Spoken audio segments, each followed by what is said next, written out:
자, 이번 시간부터 AFPK 위험관리와 보험설계 강의 진행하도록 하겠습니다. 저는 위험관리와 보험설계 강의를 담당하게 된 김봉근 CFP입니다. 자, 우리가 이제 AFPK 재무설계에서의 위험관리와 보험설계에 대한 내용을 학습을 진행할 텐데요. 자, 먼저 어떠한 내용들을 우리가 중점적으로 학습을 해야 되는지 한번 살펴보고 수업을 진행하도록 하겠습니다. 자, 우선 교재에 보시면은 위험관리와 보험설계의 주요 학습 내용에 대해서 이렇게 언급이 되어져 있습니다. 그래서 한번 읽어보면서 우리가 어떤 내용들을 학습하는지 살펴볼게요. 자, 우선은 위험관리와 보험설계에서 보험이라고 하는 것이 있기 때문에 우리가 일반적으로 보험을 가입한다는 가정을 한번 생각해 보시면 됩니다.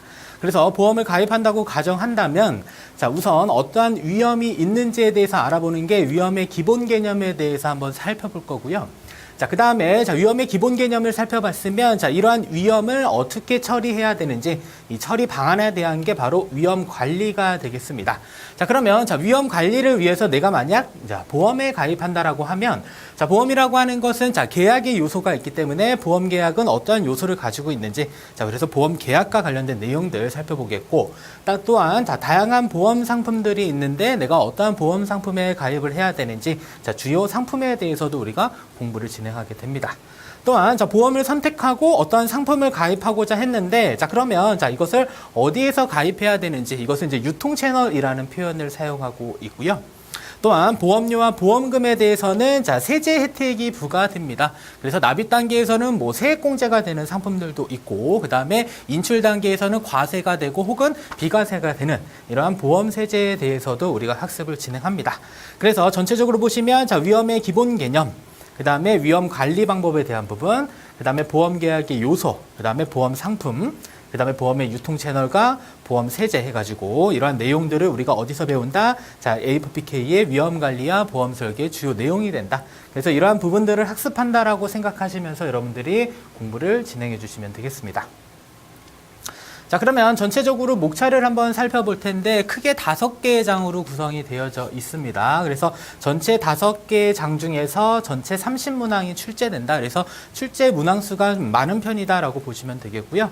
자, 1장에서는 우리가 위험과 보험에 대해서 학습을 합니다. 그래서 한 4문제에서 한 5문제 정도 출제된다. 별표는 한 2개 정도. 그 다음에 제2장에서는 보험 산업과 관련된 내용 배웁니다. 그래서 문항수가 6문제에서 한 8문제 정도 되니까 그 다음에 별표 2개. 그 다음에 3장부터는 좀 중요한 부분입니다. 그래서 보험과 관계된 법, 보험 관계법과 보험 계약에 대해서 배우고요. 별표가 3개, 문항수는 6에서 8문항. 4장에 있어서는 보험 제도와 보험 상품에 대해서 학습합니다. 별표가 3개고요. 8문항에서 11문항 정도 나오기 때문에 3장과 4장이 출제 빈도수가 가장 높다라고 생각을 하시면 돼요. 그 다음에 마지막으로는 보험 세제에 대해서 배웁니다. 별표 한 2개 정도 되고요. 문항수로는 한 2-3문제 정도 된다. 이렇게 여러분들이 전체적인 출제 문항수들을 좀 살펴보시면 될 것 같습니다.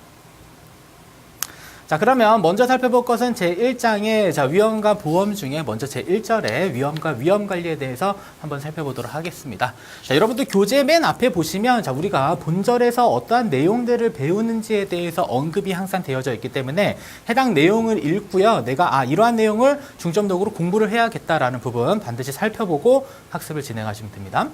그래서 본절에서는 다양한 위험에 대한 정의를 한번 살펴보고요.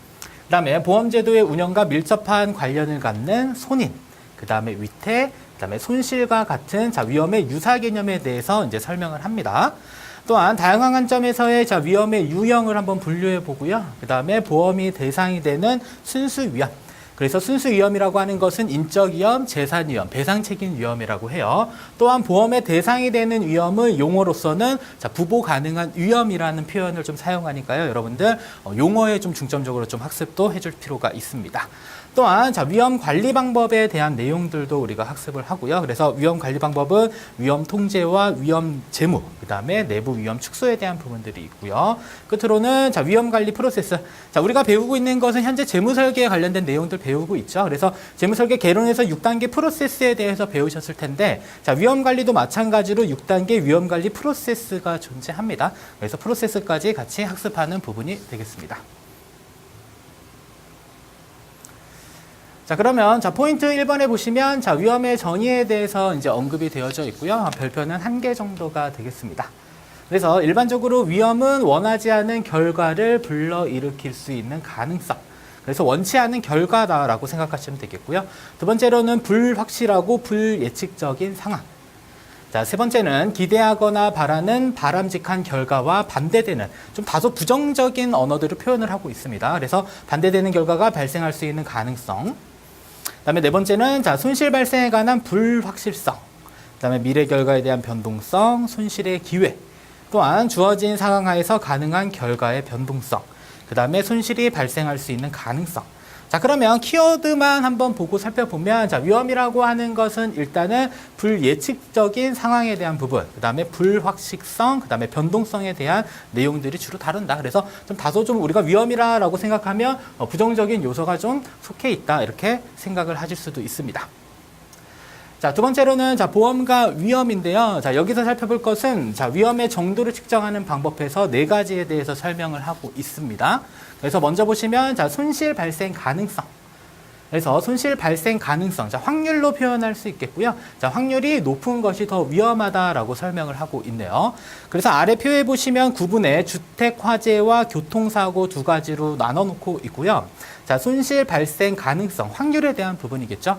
그래서 화재 사고가 발생할 확률은 한 1% 정도 되고 교통사고가 발생할 확률이 10% 정도 된다라고 한다면 자, 손실 발생 가능성 기준으로 봤을 때는 어떠한 위험이 더 크다? 교통사고에 대한 위험이 더 크다라고 여러분들이 정리를 할 수 있겠고요. 자, 두 번째로는 잠재적 손실 규모입니다. 그래서 손실 발생 가능성이 같더라도 자, 잠재적 규모가 큰 것이 더 위험하다. 이것은 금전적으로 평가한다라고 보시면 돼요. 자, 그래서 주택 화재와 교통사고